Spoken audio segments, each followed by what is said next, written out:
Welcome to Google Ads Unleashed, the podcast that helps you harness the power of Google Ads. And now your host, Jeremy Young. Hello and welcome back, guys, to Google Ads Unleashed. Hope everyone is doing fabulously this week. So today we are going to be talking about an amazingly interesting topic, but the weird thing is there's actually not that much content about it out there, and that is how to effectively test product imagery on Google Shopping. So as everyone hopefully knows who is listening to the podcast, there are several elements, and I've done loads of episodes already on this topic. There are loads of elements which you can improve with your product feeds, right? So the obvious ones, which arguably is the most important part, is improving your product titles so that you appear for the right kind of searches. There's absolutely no point, I always like to say there's no point having IKEA titles, right? So something like Table Edwin or something like that. Like, no one's going to search for that. People are going to search for oak desk size 1 meter times whatever, right? So that's the way people search. So that is how your product titles should be. So arguably that's the most important part. Then of course price is massively important. You have to have a good price, or your product page needs to be absolutely insane to justify the experience. Otherwise you might be outgunned by competition. Don't forget, it is a price comparison engine. Then the feed quality needs to be good. You know, all of the sort of data that is within your product feed, color, whatever, etc., all of the things that are sort of standard to every product feed. And something that a lot of people really actually know but don't sort of think about is product image. Now, there's a couple of things I need to preface before, do you even say that word like that? But anyway, before I actually carry on with this, because first of all, I would skip this episode or not like sort of be too concerned if you have thousands and thousands of products, right?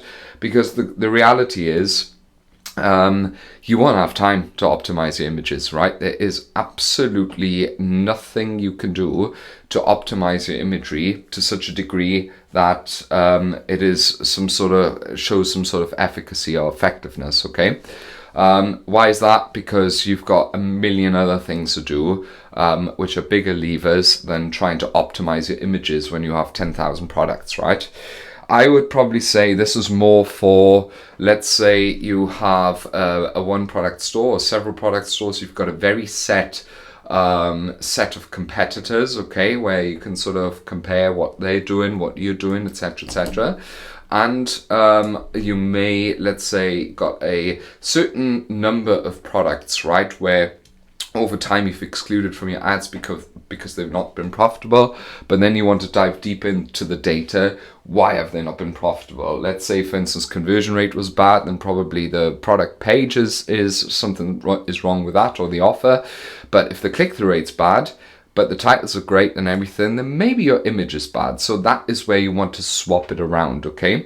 So how I'm going to go about this episode is first tell you sort of the methodology of swapping images and when you should be doing it, right? What the whole point is and when you might want to consider it.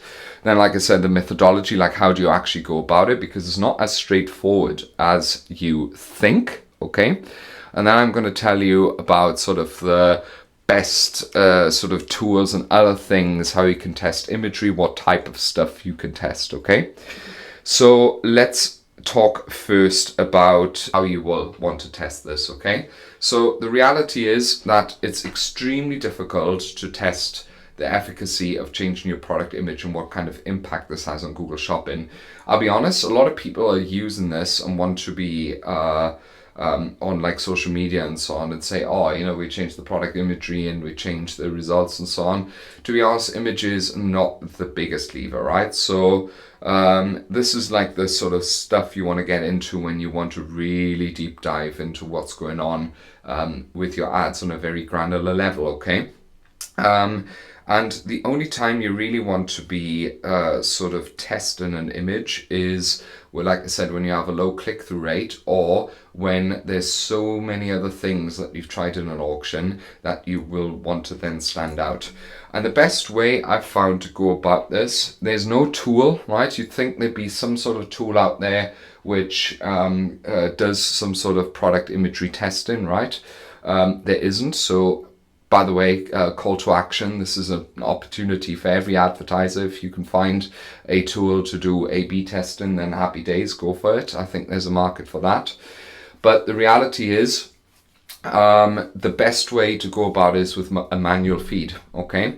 So actually there's two ways, right? So the best way is with a manual feed, and you will want to do the following. Most of you will probably have already just a bog standard API or XML feed, okay? And through that, it pulls all of the product data from Shopify or whatever, and you've got your fabulous little listings in Merchant Center, and that's it, okay? What you can now do is manually duplicate in a Google Sheet or in a CSV file the product that you want to test, okay? So the way you go about this is just to create a bog standard manual feed, right? Put in the exact same title, the exact same landing page, the exact same feed, everything in that regard. But the only thing that you swap out is your product image. The only thing that you cannot reuse is your GTIN, right? So I'll tell you about the limitation of this strategy. And how you then go about it is make sure that this second feed then gets approved, okay? So you then have another product with a different product image. And then what you do is upload that into your Google Shopping and into Performance Max campaigns, right? Make sure that the Performance Max or shopping campaigns then use a separate or use the functionality to use all products from all feeds, right? So that you're not limited to a feed, otherwise you won't find the product. This is something you'll come across anyway when you're trying to test it. And then you just let it battle out, because over time you will actually see on an item ID level what product sells more and what product actually generates better click-through rates, okay, or lower CPCs. The drawback with that is if you have reviews implemented for your product feed, and most of you hopefully do because it's the best way to have social proof on your ads, then you will not be able to do that with your new photo, okay? So it already has an inherent disadvantage. So to make things fair, what I would do in this period is to implement a discount code in Merchant Center. Why is that? Because a discount code overrides your product reviews. And when it overrides your product reviews, all products are equal. So it doesn't matter if the new duplicated product with a different photo doesn't have reviews, because all listings have the same discount code under the ad.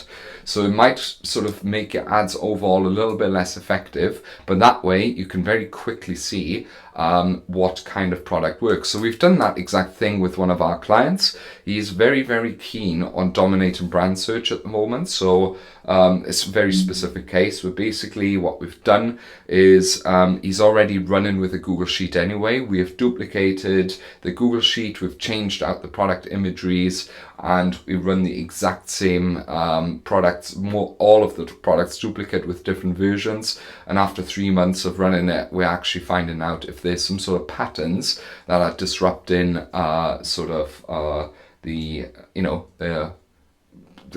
if there's any pattern that we can find that is producing any better results, right? So that's how we've gone about it. So that's the first way of going about it. So you make manual duplication of the product you want to test, swap out the image, let them run parallel, let them battle out. That's the end of it. I would even suggest sometimes, if it's like a one product, one campaign kind of setup, is to just make a duplicate shopping campaign, right? You can do that as well, just as fine. The second way of going about it is a little bit more hard work, okay? So this is asynchronous testing. So what you do is you want to define a really specific time frame. Let's say you start on the 1st of January. You got your product image, you look at the one that you already have, you gather data for 1 month, let's say, and you've got a pretty solid idea what kind of click-through rate it generates. Then on the 1st of February, you change it to a new photo and just observe the impact, right? Does it have a better click-through rate, lower CPCs, all that sort of stuff? And then on the 1st of March, again, a different time frame, you then swap back to the old one and see if the effect changes again, right? So if in that time you see an uplift in clicks and whatever, clearly the product image is better. And if it isn't after that time, then of course, there's no point in changing, right? So this is the two ways I would go about it.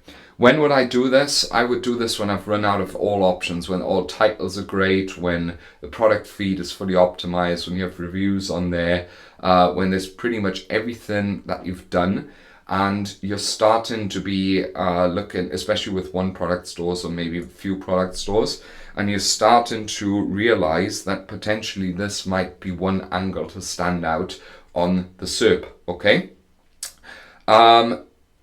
Maybe I can now finish off with what kind of stuff I would test if I were to test that. So generally speaking, there's a few tests that you can run. Most of you guys will have some sort of just normal product shot or product photos, right, for your Google ads. So you might have things such as like a white background or something. What Google loves a white and plain background, right? Sometimes we might even have a floating image like a PNG, right? So a clear first test that you can do is to add a splash of color. That is something that I would test, right? So add a splash of color, for instance, some fancy patterns or some sort of colorful background. That is something how you can stand out in the SERP. So that you don't even have to do much with that, right? So that is the first one that I would recommend. The second thing that I always would test if you want to try and stand out is to test a product photo versus like a lifestyle kind of photo, okay? So you might have a photo with someone actually using the product or someone with a nice lady in the photo or something like that, right? Just use your brain, something that could show the product in action, show the product how it works. You can even get creative with this sort of stuff. For instance, we've got one client, right? He sells shoes that make you taller, basically. As a man, you just be a little bit taller. So what we've got is like a little sort of photo in the product image, and it just shows like the man being a little bit taller, so like a before and after picture, right? So that kind of stuff can work really well. If you're very cheeky, you can even test something like a little bit of a promotional overlay or something like that. You might get disapproved with Google, but it's worth a crack if you want, right? Sometimes you can get really sneaky with it, and you can also get away with it. So this is something that I might test as well. The third thing that I would sort of traditionally test would be then more or less, how should I say, like a seasonal thing, right? So something that we've sort of found can work quite well is if you swap out photos based on seasonality, like for Christmas or something like that, okay? So that your products look a little bit more Christmassy, and that usually improves performance as well. Now, how would you sort of make those changes? So first of all, either you of course do the manual labor, right, and just edit the photos. You can use Product Studio within Merchant Center to do like fab variations of your product, sometimes in Shopify as well. So this is something that I would go about it. Or sometimes you can even go to something like if you use Channable or if you use Data Feed Watch or similar. Channable is probably a very good example. You can actually create, let's say you're already using Channable, right? And you've got an XML feed of all of your products. So this is the sort of stuff that you can do in bulk then, which is one of the few, how should I say, exceptions. But what you can do is just generate a big old XML and just do an overlay over every single kind of product or kind of a change to every single product. You can do this in bulk. It's a bit more complicated, but if you can't visualize what I'm thinking about, you've probably seen it multiple times without realizing. big companies do this all the time on Facebook, right? So you've seen dynamic product ads on Facebook, which are nothing else than a big feed injected into meta ads, and then they run ads off the back of that. And you've probably seen it's the same product photos like on the site, but they may have a frame around them or some sort of promotion in the photo. You can do those things and in bulk with actionable or a different other tool, and this is then how you can very quickly create duplicate feeds and run them off. So that's how we go about testing product photos. If this is something that, this is something I've never thought of, something I want to do, just get in touch, guys. There's good news. We are expanding as a team. So we have another team member joining in March. We have another team member joining in April. So there are slots for the agency. So if you are interested in mastering your Google Ads and getting to the next level, simply get in touch with me. It's younganddigital.marketing. You can book a call with me, or you can simply head to LinkedIn, Jeremy Young Google Ads. You will find me. And let's talk. Maybe I can help. Maybe I can't. The least I can do is give you a little bit of advice and you go away with a good fuzzy feeling. We both will.